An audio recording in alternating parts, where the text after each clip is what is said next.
Assalamualaikum warahmatullahi wabarakatuh.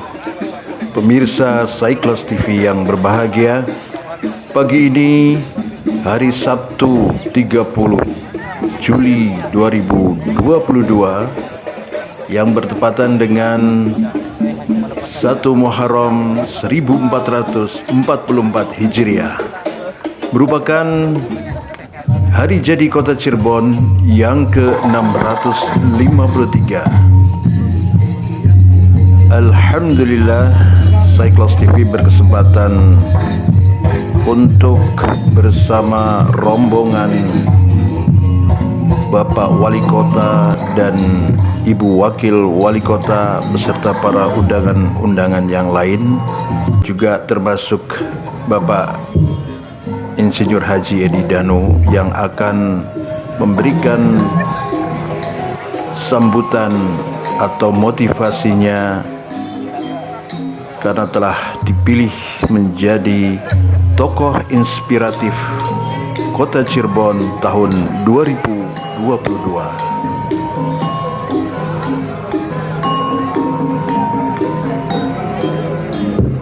Dan sesaat lagi kita akan memasuki gedung DPRD Kota Cirebon.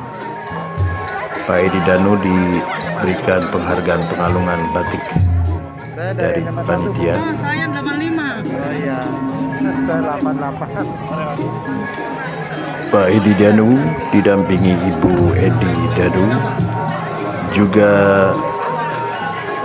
putra Pak Edi yaitu Mas Andika beserta istri dan kedua putrinya, serta didampingi juga oleh Bapak Panji Amyarsa.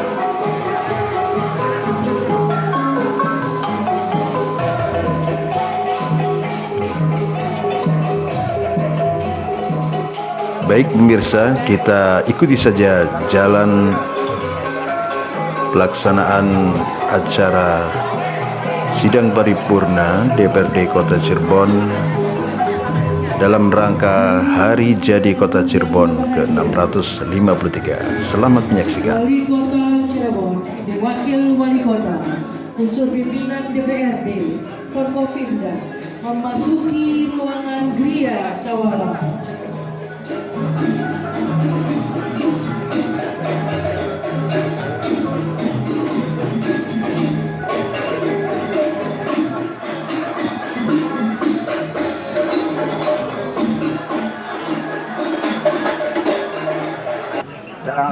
Persiapan prosesi seni penyerahan bendera Pataka Kota Cirebon oleh Manggala Yuda dari tim kesenian Sekar Pandar Kota Cirebon diserahkan kepada Bismillahirrahmanirrahim. Allahumma temening pangeran kang asih maring maluke,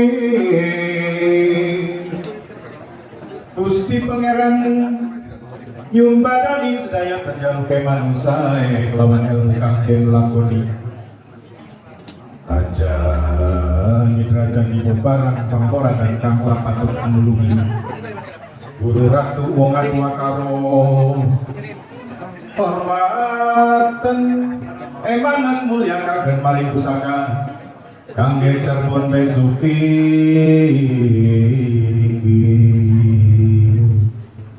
La ilaha illallah Muhammadur Rasulullah.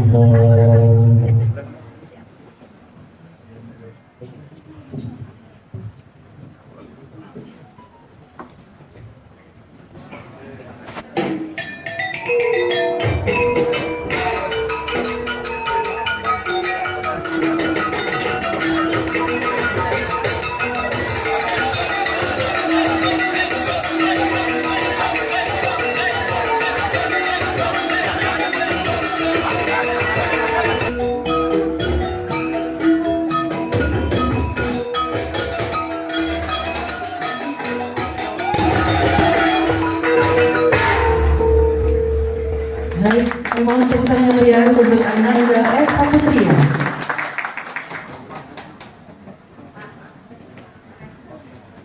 Baiklah hadirin tamu undangan yang berbahagia, Acara pagi ini akan diawali dengan pembacaan ayat suci Al-Quran yang akan dibacakan oleh Ananda Hikmatul Mufidah SAG juara 2 MTQ tingkat Provinsi Jawa Barat tahun 2022. Kami silakan. Assalamualaikum warahmatullahi wabarakatuh. Waalaikumsalam warahmatullahi wabarakatuh. أعوذ بالله من الشيطان الرجيم. بسم الله الرحمن الرحيم.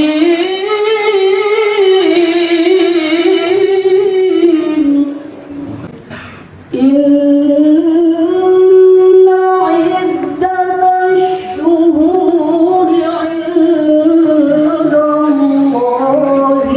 الله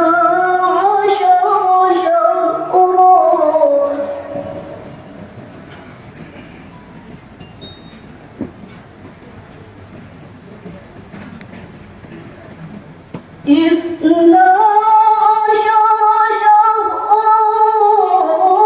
في كتاب الله يوم خلق السماوات والأرض.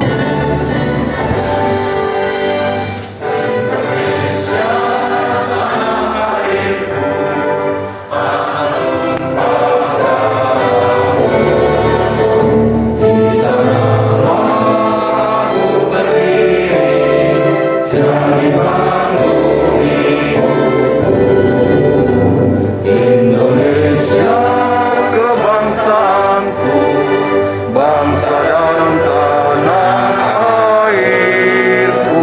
Marilah kita berseru, Indonesia bersatu.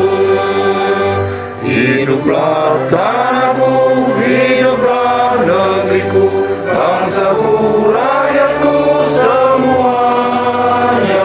Bangunlah jiwanya, bangunlah badannya untuk Indonesia Raya. Indonesia Raya, merdeka, merdeka, padaku negeriku yang kucinta. Indonesia Raya, merdeka, merdeka, hiduplah Indonesia Raya.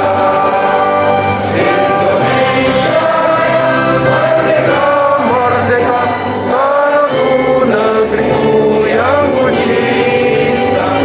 Indonesia merdeka, merdeka, hiduplah Indonesia Raya.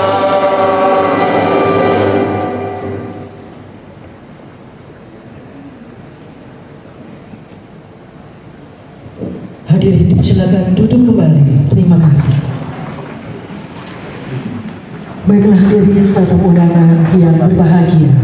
Bismillahirrahmanirrahim. Rapat paripurna DPRD Kota Cirebon dalam rangka memperingati Hari Jadi Cirebon ke-653 hari Sabtu tanggal 1 Muharram 1444 Hijriah bertepatan dengan tanggal 30 Juli 2022. Secara resmi kami buka dan dinyatakan terbuka untuk umum. Jalur sejarah awit-awit tumekane tanah Caruban. Mugia Gusti ingkang Murbeng Dumadi yukani kami kula sedaya keberkahan. Amin. Diceritakan dari naskah-naskah kuno Cirebon dan juga Perda Kota Cirebon nomor 24 tahun 1996 tentang Hari Jadi Cirebon, bahwa lebih dari 5 abad yang lalu Pangeran Walang Sungsang dan Ratu Rara Santang, yaitu putra Prabu Jayadewata yang bergelar Sri Baduga Maharaja Ratu Haji Prabu Guru Dewata Prana yang masuk disebut Prabu Siliwangi, keluar meninggalkan istana Pajajaran guna mencari dan berburu agama Islam. Perjalanan Pangeran Walang Sungsang dan Ratu Mas Rara Santang dalam mencari agama Gusti Rasul tidak semudah membalikan telapak tangan. Assalamualaikum warahmatullahi wabarakatuh. Selamat pagi, salam sejahtera untuk kita semua. Yang terhormat Bapak Gubernur Jawa Barat atau yang mewakili,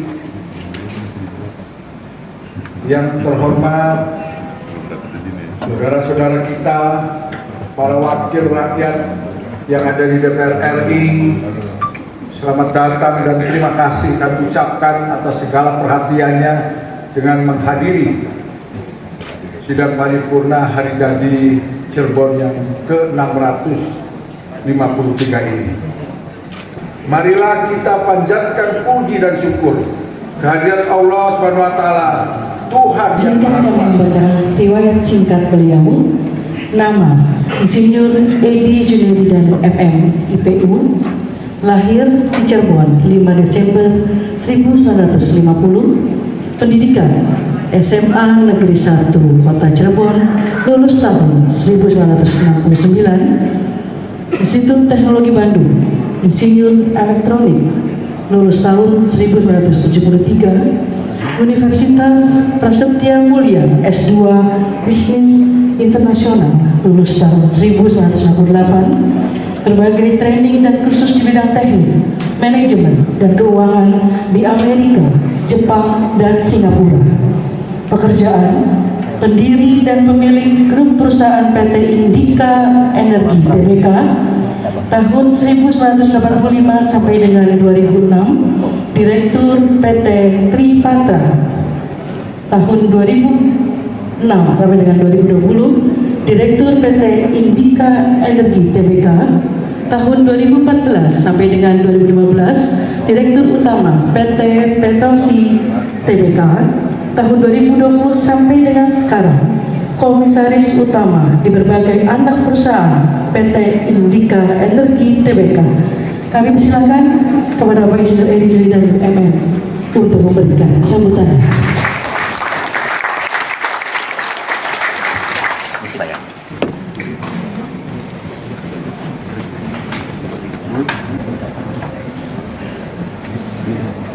Bismillahirrahmanirrahim. Assalamualaikum warahmatullahi wabarakatuh.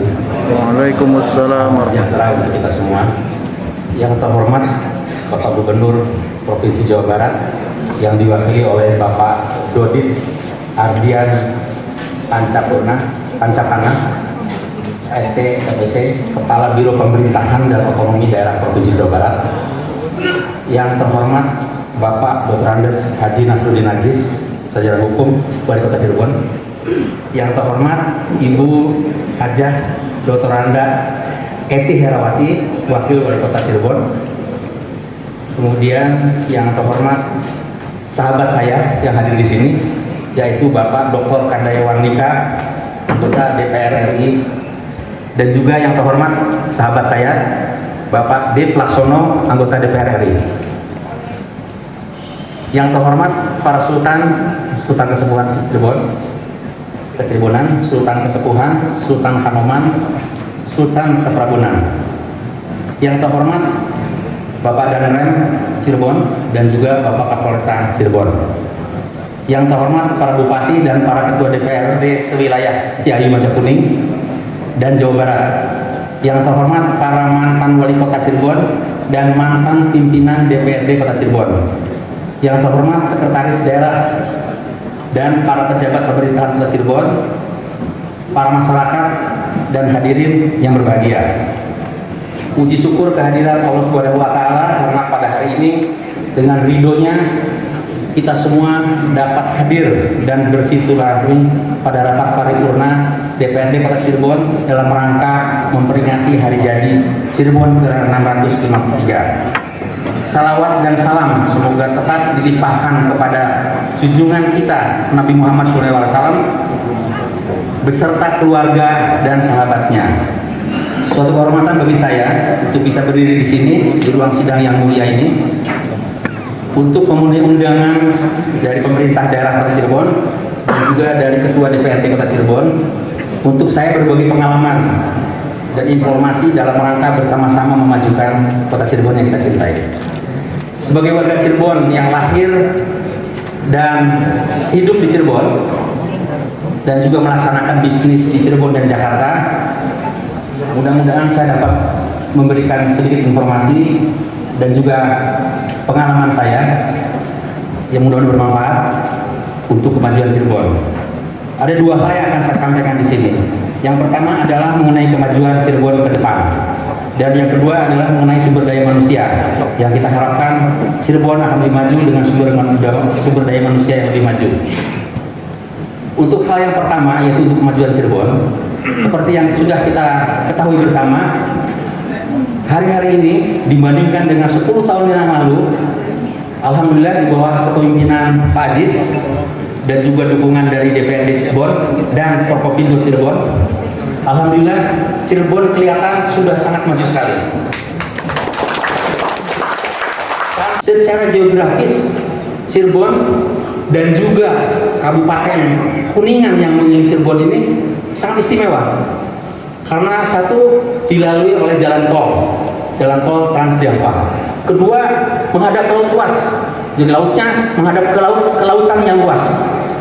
Ketiga, pantainya panjang karena untuk PLTU, untuk pabrik itu harus pinggir pantai. Nah, yang keempat, sumber energi listriknya banyak tersedia di Cirebon. Jadi Cirebon sesuai dengan moto yang ada sekarang, yaitu mewujudkan kota kreatif berbasis budaya dan sejarah. Ini sebagai informasi saja, kebetulan saya mendapat kesempatan di sini. Perusahaan saya, grup saya, bersama-sama dengan investor dari Korea dan Jepang berinvestasi pada listrik swasta, kalau bahasa Inggrisnya IPP, Independent Power Producer. Jadi kita yang membangun, kita yang membiayai, kita yang mengoperasikan, kemudian listriknya secara kontrak selama 25 tahun dan 30 tahun harus dibeli oleh PLN. Nah, itu ada di Kanci. Itu proyeknya totalnya 850 juta dolar sama 2 miliar dolar, jadi 2,8 miliar dolar. Nah, itu bisa terjadi tanpa sungai, tanpa air baku yang besar, karena untuk pendinginan dan untuk menghasilkan uap yang begitu besarnya itu diperlukan 16.000, totalnya 16.000 meter kubik per detik. Nah, airnya bukan dari sungai, ini mahal sekali. Kalau di tempat lain, Muara Karang, di Poiton, air laut dibikin kayak sungai, masuk ke power plant, kemudian air laut itu dibuat sebagai pendingin. Di Kanci, air lautnya dimurnikan, jadi tidak boleh itu ada mineral-mineral, karena kalau ada mineral dengan kecepatan yang tinggi itu bisa merusak besi-besi di dalam mesinnya. Air laut ini yang tadi 16.000 meter kubik per detik itu setelah dimurnikan disirkulasikan di dalam power plant itu. Jadi tidak dibuang ke laut. Kita hanya mengambil air dari laut lagi. Kalau betul-betul kurang, itu pun hanya sedikit saja, setiap bulan sedikit saja. Jadi air itu sekali diambil, ya sudah diputar-putar. Itu saya kira sesuai dengan peraturan pemerintah, itu untuk menjaga polusi. Dan kebetulan tahun 2014 power plant Cirebon yang nomor 1 yang 600 MW mendapat anugerah award di level Asia sebagai power plant terbersih karena power plant tersebut memakai teknologi yang mutakhir, yaitu super critical boiler dan ultra super critical boiler. Jadi kalau kita insya Allah kapan-kapan kalau ingin melihat PLTU bisa saya antar ya. Nah, untuk hal kedua yang ingin saya sampaikan pada kesempatan yang berbahagia ini, saya ingin menyampaikan hal yang kedua, yaitu bagaimana kita harus memberikan perhatian lebih kepada sumber daya manusia di Cirebon. Ingin saya sampaikan bahwa sejak tahun 1976 secara pribadi saya telah memberikan beasiswa kepada pemuda-pemudi Cirebon, beasiswa gratis untuk kuliah di berbagai universitas di Indonesia. Awalnya hanya saya umumkan siapa-siapa yang bisa masuk ke Elektro ITB seperti saya, kasih tahu saya pasti kasih. Tapi ternyata yang masuk Elektro ITB angkanya paling di bawah 5 orang. Jadi karena dananya cukup besar, Jadi pada saat itu dana yang saya sisihkan sampai 10 tahun pertama saya memberikan beasiswa, 30% penghasilan saya sisihkan khusus untuk beasiswa. Dan itu uang yang tidak sedikit. Ya. Tapi kemudian setelah berkembang, karena mahasiswa ITB itu sedikit, akhirnya saya juga memberikan ke berbagai universitas, ke Universitas Indonesia. Tadinya hanya untuk elektro ITB, tapi ternyata yang banyak sekarang malahan kedokteran UI. Ada juga dari UGM Gajah Mada, ada dari Universitas Diponegoro, ada dari Universitas Jenderal Sudirman, ada dari Erlangga, ada dari ITS. Pokoknya kalau memenuhi syarat, di sekolahnya bagus, kegiatan ekstrakurikulernya juga bagus, dan punya potensi untuk memajukan Indonesia, insya Allah saya kasih. Gagasan untuk memberikan beasiswa ini itu muncul pada saat saya masuk ke ITB. Jadi ini cerita, dan mudah-mudahan ini menjadi inspirasi kepada bapak dan ibu-ibu sekalian. Saat saya masuk ITB, ayah saya yang pengusaha gula, garam, batik, itu secara ekonomi bangkrut. Jadi rumah saya, rumah ayah orang tua saya di Jalan Kartini 42, persis nempel ke Hotel Luxon, yang sekarang mungkin rumahnya ibu almarhumah Notaris Murini, itu terpaksa dijual. Juga kantor dan gudang-gudang di Jalan Semanggelung terpaksa dijual untuk bayar utang ke bank. Padahal saya dan berlima dengan kakak saya itu sedang kuliah di Unpad dan ITB yang biaya juga tidak mahal, tidak murah ya, mohon maaf. Jadi terpaksa saya setelah kakak beradik itu harus bekerja macam-macam. Ada yang menjadi detailman, detail woman karena saya dan perempuan, ada yang menjadi guru honorer di SMA negeri di Pasir Kaliki Bandung, dan saya memberikan bimbingan tes kepada anak-anak Cirebon yang akan tes di Bandung. Sangat sengsara hidupnya. Itu kalau saya boleh cerita, makan saja. Kebetulan ada cucu saya, ada istri saya, ada anak saya yang mungkin kehidupan mereka berbeda. Anak saya ada di Amerika sekolahnya, mantu saya di Singapura, dan itu mungkin tidak merasakan bagaimana orang tuanya dulu sengsara sekali. Makan saja, itu tertawa anak saya. Makan saja, hanya makan bubur. Itu pun sehari sekali, bubur. Kalau ada, apa yang saya lakukan untuk saya bisa makan siang? Saya dengan model jaket ITB saya pura-puranya jadi panitia. Di ITB itu sering sekali ada acara promosi dokter, ada acara wisuda, ada acara seminar. Pokoknya dengan jaket saya siang-siang pura-pura bantu-bantu jadi pendaftaran lah, apapun juga. Yang penting saya dapat box, snack box. Itu udah lebih cukup buat saya. Saya menangis kalau saya itu. Itulah sengsaranya saya. Rumah pun untuk berlima setiap tahun kita harus pindah dari tahun ke tahun untuk mencari rumah yang jauh lebih murah, walaupun kecil. Mungkin untuk orang Bandung, saya tinggalnya aja di daerah Sedang Serang, di Gang Tinggil, itu pindah tiap malam. Itu rumah tuh yang betul-betul daerah, bukan kumuh lah ya, daerah padat. Beca saja tidak bisa masuk. Anda bisa bayangkan, kita kalau malam pindah rumah itu terpaksa nyewa beca hanya sampai ujung gang. Isinya kasur butut, kompor butut, sepatu butut, dan yang banyak adalah buku-buku. Itulah kesengsaraan kita. Tapi semua kita berlima, alhamdulillah bisa berhasil, kuliah selesai. Yang menjadi kunci waktu itu mengapa gagasan saya muncul, waktu itu pada semester ketiga naik kuliah, perusahaan minyak namanya PT Caltex, California, Texas, ya perusahaan asing yang bergerak di Pekanbaru, itu memberikan beasiswa ke saya. Beasiswanya sangat sederhana sekali, harus menunjukkan sebagai 10 mahasiswa terbaik dengan nilai terbaik, dan alhamdulillah saya dapat itu beasiswanya. Bayangkan, Caltex yang pasti tidak kenal saya aja nggak kenal kok, dengar aja baru setelah lihat pengumumannya. Itu memberikan beasiswa cukup buat saya, cukup untuk hidup. Uang kesehatan pun saya dapat 3 penggantian. Yang istimewa lagi apa? Setahun 2 kali saya boleh pesan buku 2 biji, setahun 2 kali, 2 biji, dari mana pun juga. Jadi saya pesan buku-buku handbook yang mahal, yang sekarang harganya $400 1 biji. Saya kadang-kadang kalau mengingat itu, hebat sekali ya, tanpa kenal orangnya memberikan beasiswa. Itulah yang kemudian memacu saya dengan bantuan orang lain, dengan bantuan perusahaan lain yang saya tidak kenal, dan mereka pun pasti tidak kenal saya bisa lulus.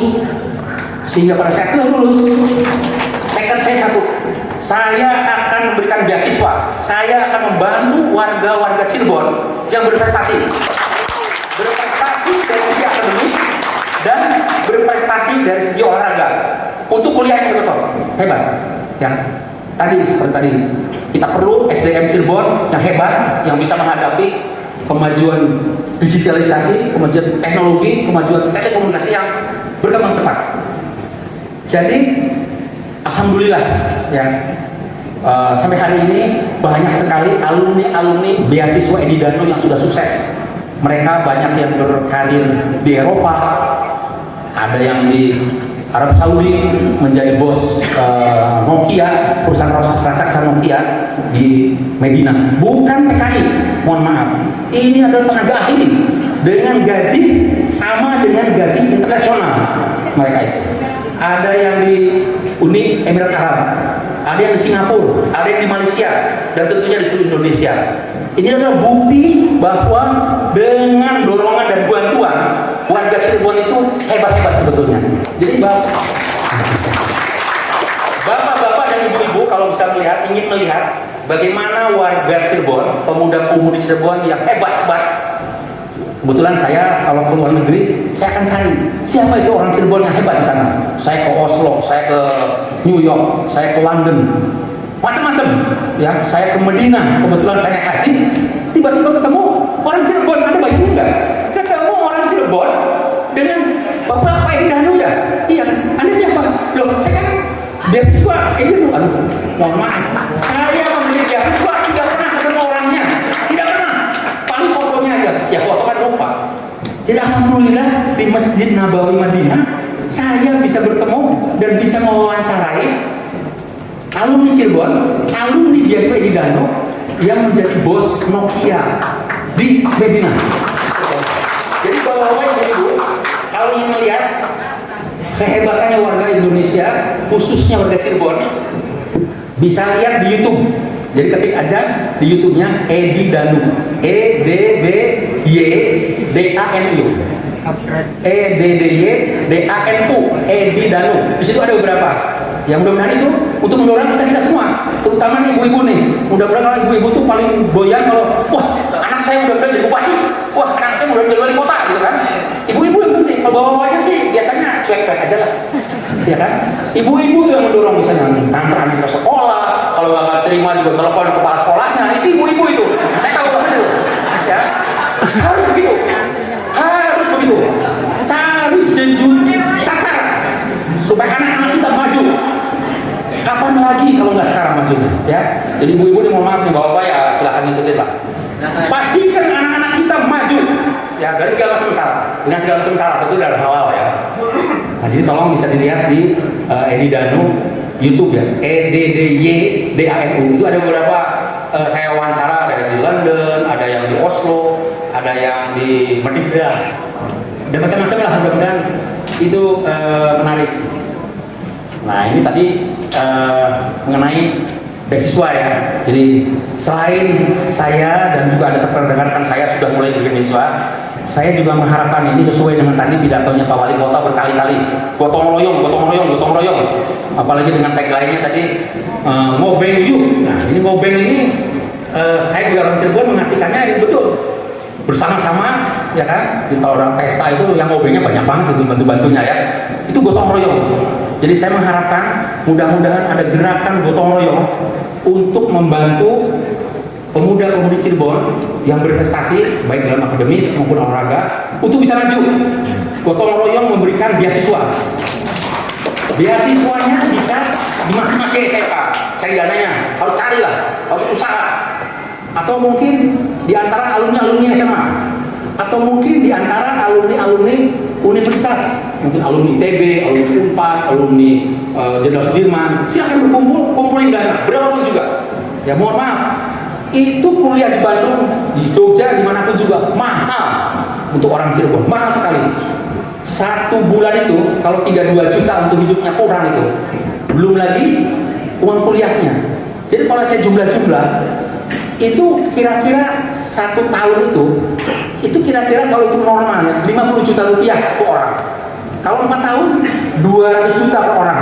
Ini bisa dibayangkan. Jadi tanpa gotong royong saya kira akan sulit bagi warga Cirebon untuk bisa kuliah di tempat-tempat yang bagus.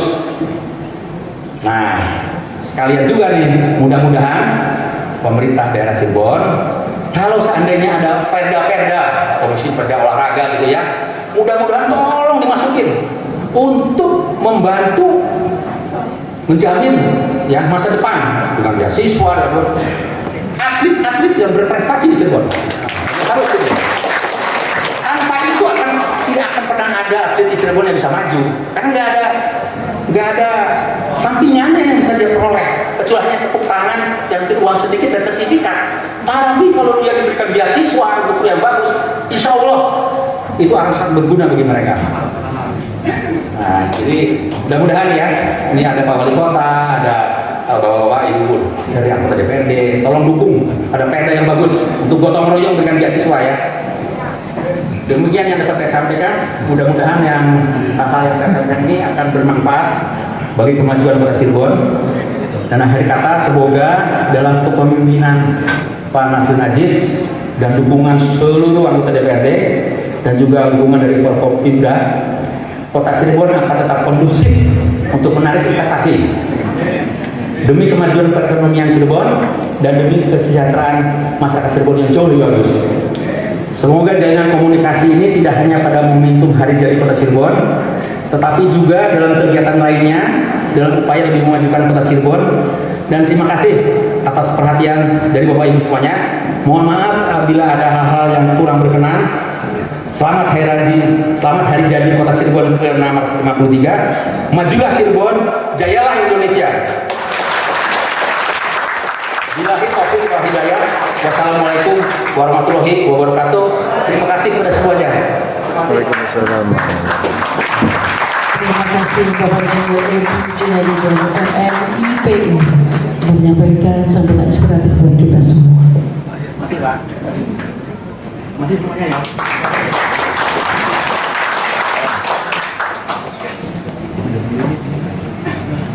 Kasih Pak.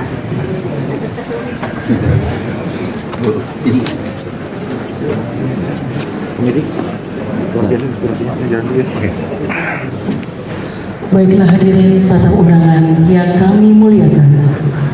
Beriring rasa syukur kita atas kebanggaan Allah Subhanahu wa Ta'ala. Saya insya Allah karena saya sahabat baik Ibu Wati, Ketua KONI, saya akan mengirimkan 150 juta rupiah untuk atlet-atlet yang berprestasi tadi itu sebagai tambahan. Jadi nanti itu akan saya kirim ke Ibu Wati 150 juta untuk atlet-atlet yang tadi. Plus lagi belum selesai Pak Wali, 100 juta untuk KONI-nya.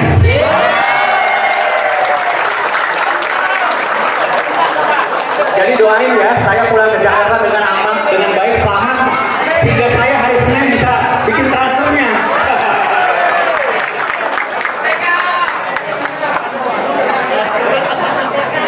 Ya itu diatur aja mau bawa hati lah ya. Jadi hari Senin insya Allah saya akan kirim 250 juta ke rekening yang akan dibuka oleh Ibu Wati. Mungkin Pak Wali Kota ada sedikit kata-kata, Pak Wali mohon Kalau saja ada edidan di Kota Cirebon ini 10, waduh Cirebon menjadi makmur. Kami atas nama pemerintah daerah Kota Cirebon dan atas nama masyarakat Kota Cirebon mengucapkan beribu-ribu terima kasih. Rasanya saya mau menangis dengan apa yang telah Bapak lakukan.